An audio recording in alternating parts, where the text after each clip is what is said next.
So here's the truth. I'm tired, but not like the didn't get enough sleep tired, although I have that too. I mean, the kind of exhaustion that feels like it's stitched into your bones. So for me, that's perimenopause. And honestly, also the high doses of GLP-1s haven't helped. And so I kept thinking, am I missing something? And it turns out, yeah, we naturally have NAD in our bodies. It's essential for energy, cellular repair, brain function. But as we age, we lose it, which of course is not fun. No bueno. That's why I've added NAD plus back in, and I've been going through Shed, which is a telehealth to do it, because this season of my life is about putting back what time or meds have taken from me. I'm not ashamed of it. Whether it's GLP-1, HRT, or NAD, I'm rebuilding the energy that I deserve to have. Now, listen, I'm not a doctor and I don't pretend to be one on this podcast. I always recommend checking with your medical provider to see if NAD is right for you. But if you go through Shed, you will meet with a licensed provider to be able to guide you safely. If you're feeling the same bone deep fatigue like I am, check out the NAD Plus with Shed. If you use my code, which is Kim40 at checkout, you're going to save 40%. It's also linked in my link tree. There's no shame in my game, just science, support, and reclaiming what's mine. I hope it works for you too. Yeah, something that we do talk about a lot is around like the different trauma and people having different experiences, so I think it's important that we do share those. And a lot of us, when we really wanted to get this podcast going, would see people that were so amazed, like Rachel's talking about, like how this has changed. No, I don't know about you, but I never once in my life, one, thought there was a medication that could help me, and two, thought that it would change my life this much. Amazed at what it has been able to do, and you do want to scream about it. And the thing is that the media has their own agenda and they have their own narrative that they like to spin accordingly, which is why we saw in the media before Weight Watchers decided to get in the Ozempic business. It was all about what we were doing about taking things away from other people that maybe had a more deserving disease. Like it was very much like that. And then once Weight Watchers was like, hey, maybe there's something to this. maybe there is this insulin resistance spectrum and people are on different levels of it and we can help in different ways, and then when they did, now the whole thing has been changed. That said, still to this day, the testimonials are blurred out, cut, all the things to fit whatever narrative they want to push at the time. So what we do on our show is we allow people to have a moment of explaining their story uncut, so that they can feel like their story, which is very important, and that their life is heard. So without further ado, I will introduce Dave, who is the man on the Mounjaro. Yes. Hi, how are you, Dave? Welcome to the show. Hey, Dave. Hey, ladies. Am I coming in all right? Because my screen is frozen. Yeah, actually, you're a little like your mouth doesn't match your words, but I can hear you really well. So I'm like a really bad film with subtitles. I mean, sure, yeah, not really bad. Like maybe it's dubbed okay-ish. Like I wouldn't really be able to notice if you weren't like, hey, look. Okay. Well, as long as it's tolerable on your end. If it's not, I can bump out and bump back in. But I really appreciate you having me on the podcast. This is exciting. I love what you're doing here. I love what you stand for. I love this idea of really what I love the idea of in general is taking the stigma out of the word obesity. I have used it freely in my vernacular with people who I'm describing my channel with. I use it freely on my channel and I use it without shame. It is a chronic condition and it is broken biology. And that is why I became such a big fan of Mounjaro, GLP-1s in general. And that was really the impetus behind me starting my channel. So it's exciting to meet like-minded people. Yes. Well, you have met us. So here we are. We're glad to connect with you. Please feel free to just tell us your story, like in your own words, how things got started, what it's been like for you, all of those things. Because I promise there's someone out there, Dave, and I know you've probably realized this on your channel. There's always one person that's going to go, that sounds like me. And being able to hear that is the difference in them going, I think I'll go talk to my doctor and see if there's something that I can do about this. And then possibly, living, and I mean that in every sense of the word, longer or happier or fuller or healthier, because they're able to hear that. So tell us about you. Absolutely. So I am a 38-year-old guy. I've got 4 kids, and I have struggled with obesity since probably about the age of, I want to say 17. Obesity and type 2 diabetes are rampant on both sides of my family. My dad actually died of he wasn't a super obese guy, but I have a hypothesis that he was very insulin resistant, pre-diabetic, died of a massive heart attack back in 2012. So I've got health issues on both sides of the family. The deck has been stacked against me, but I definitely had the mentality, not being that old, that I was kind of immune from, having to worry about something like a chronic condition like diabetes. My obesity journey really is interesting because it resonates with a lot of the things that you ladies have talked about on the podcast here. And that is that I really yo-yoed on keto. The first time I really got overweight was late in high school. Right after high school, I went on the Atkins diet, right? And I had a lot more energy back then. So I was coupling Atkins diet with cardio, and I dropped from about 225 all the way down to about 170 pounds. And I got a lot of really positive feedback, especially from family members, because there's just a kind of maybe an unhealthy idea of healthy. What is healthy, as it relates to somebody's weight in kind of my family. So receiving all that feedback, when I put the weight back on, there was a lot of guilt, a lot of shame, and I went back to the keto diet. And this was really a cycle that repeated itself from the time that I was really 17 years old to the time that I was 37. At 36 years old, I found myself in the doctor's office. I had kidney stones and not feeling good. And when I went in to get the kidney stones looked at, I was running high sugars, and she's like, "Hey, has anybody ever told you you're diabetic?" That ultimately led to a visit with my PCP, going a little bit further, and then got the diagnosis for type 2 diabetes. Now, the interesting thing at that time was that my doctor is a major keto advocate, major keto advocate.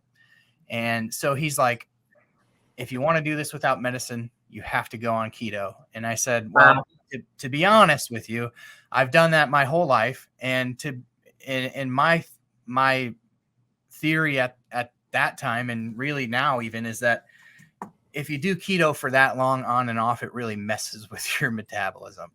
And I'm talking extremes, like, 10 to 20 carbs a day for 3 months, and then like binging for 6 months. That's really the roller coaster that I was on. And so I tried it. I said, I'll do it because I don't want to go on medication. And that was not my first, option that I wanted to explore. So I did keto for a whole year and started at 319 pounds. And at my year checkup, I was about 10 to 15 pounds lighter, which after a year of keto at that weight, most people would have imagined a pretty dramatic weight loss, including my doctor. The great news was my blood sugars were very well controlled. They were non-diabetic numbers, but I wasn't losing the weight. And I felt like I was at this teetering point where I was able to sustain about a year on keto. That was the longest I'd been able to sustain it. And I feel like I was able to sustain it because of that type 2 diagnosis, right? That's a very serious diagnosis to get at my age, with my children being the age they were. And I'm, replaying all the things with my dad dying younger. And so I was really serious, but I was really, really, really frustrated after that year. So at that point, my doctor said, okay, well, there's like 700-800 people in this program, and 4 or 5 just have not been able to lose weight on keto. And he's like, you have a CGM that I monitor. I know you're doing the plan. Otherwise, your blood sugars would be spiking.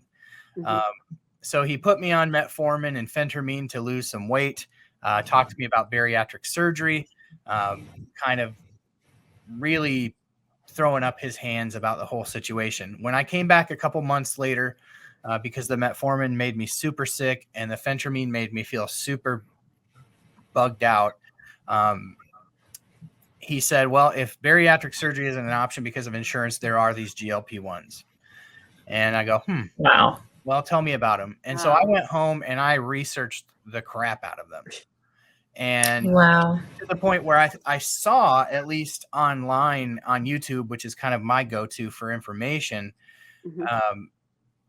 there was a huge deficit of information there, of good information on GLP-1. So I did a ton of research. I was reading the trials. I was reading about tirzepatide, semaglutide, dulaglutide, liraglutide, all the utides. I was really excited about what I heard about Mounjaro. So I went in shortly thereafter, got my first script for Mounjaro, and that is where my journey began last fall in November. So that kind of takes you to like at least the point that I started on Mounjaro. And Mounjaro has been a absolute game-changing medicine for me in a couple of ways. The first thing that it's giving me, and I always say Mounjaro is a gift, and it's a gift for two reasons. The first reason is that as a type 2 diabetic, I'm able to eat normal people food. I'm able to eat normal people portions, and I'm able to feel normal people full. Yeah. So it's given me this sense of feeling normal that type 2 diabetes had taken away from me. Yeah. The other gift is that it's given me pause because of the appetite suppression. Now I could get into, and I've got into on my channel. If you want to follow my journey, I've got a playlist over there, but for sake of time here, my appetite suppression has been up and down with Mounjaro, but on balance, what I just said has been true. I've been able to eat normal people food and normal people portions, feeling normal people full, but I haven't lost weight like maybe many people have. And so I'm down. I started at 312 was my starting weight on Mounjaro. As I sit here today, I'm at 280, but I've been at that 280 for like 3 or 4 months. Yeah. So is it a set weight for you? I'm just curious because it's one for me. It may be because I dropped down one day to 276, and then it was like, boom, right back up. But the interesting thing for me is I was on 15 by that time. I titrated up really fast because of the shortages in the lower doses. So I moved from 2.5 to 15 in like 4 months. And so it was really fast titrating up. And that was my doctor's goal, was to get me to 15 as a type 2 diabetic. And I was tolerating it well with very little side effects. But in hindsight, I really think there's something to that slower titration period. After a couple months on 15, I started getting really bad migraines, which I started to ultimately, like, ruling things out, attributed it to the Mounjaro, and I ultimately stepped back. And at the end, I went all the way back to 5 milligrams, and I just said, you know what, I'm going to start over. I didn't want to start at 2.5 because it's not therapeutic and I'm diabetic, and I didn't want it to be that big of a shock to my system. But I started at 5 milligrams. I did that for a month. In that month, I gained back 8 pounds. So I've now been on 7.5. I'm starting my second month of 7.5, and I'm back down to that 280. And that seems to be where my body likes to be. But I'm incorporating things now that I wasn't before. Like, I've doubled my movement in the last 2 months. And I'm wearing a fitness tracker where before I wouldn't even put on my Apple Watch. So just being intentional about the amount of steps I'm taking per day. I tend to be this person who's like, I'm extreme dieting, or I'm extreme exercising. Like, I've gone from 1 month eating, fast food every other day to, doing 6 months of CrossFit, and then right back, so I'm like one extreme or the other. And what I'm trying to let Mounjaro do for me is to not be extreme. Little incremental changes that stack up over time, that are sustainable for life. And that's really the huge gift that Mounjaro has been for me. Yeah. That's awesome. Wow. That's awesome. Wow. Aww. Dave, that's great. Yeah, I think thank you for letting me share, by the way. I don't know that I've ever sat down and talked. Now you can. Yeah. Yes. So relatable too. So many people have been on the keto cycle, off and on Yeah. and off and on since I Yeah. was 19, you know, and Yeah. And some people love the combination of keto and these medications too. Yeah. Like we met Absolutely. Jamie on episode 8, and like that's been a huge thing for him with all the weight he wants to lose. And he swears by it because for him, sugar addiction is something he's identified for him, you know, was something he just couldn't, you know, he couldn't fight on his own. Like he looks at it just like he looks at addiction for anything else, you know? Yeah. And And there's that's no his thing. cookie cutter. There's no Yeah, there's not. this is No what one size works fits for all. everybody, right? Mm-mm. Yep. Absolutely. Yeah. Month to month, box to box. This is how we live in the GLP-1 community. We never know when our coverage is going to get yanked from underneath us. Last year, it got yanked out from underneath me, and I had to go the compound route. I had to go to a telehealth. And what alleviated that financial burden a little bit for me was using my HSA card. I went to the hsastore.com to look for some electrolytes. ShedRx is there. ShedRx, the telehealth, is HSA approved and FSA approved. Ah! So I'm going to ShedRx, right? And I'm going to use my HSA, which alleviates a huge financial burden for me. And if you're interested as well, go to shedrx.com. They'll take great care of you. They've got fantastic doctors. And you can use the link down below in our link tree, or just go to shedrx.com and use my code, CAT50. Get your $50 off your first month.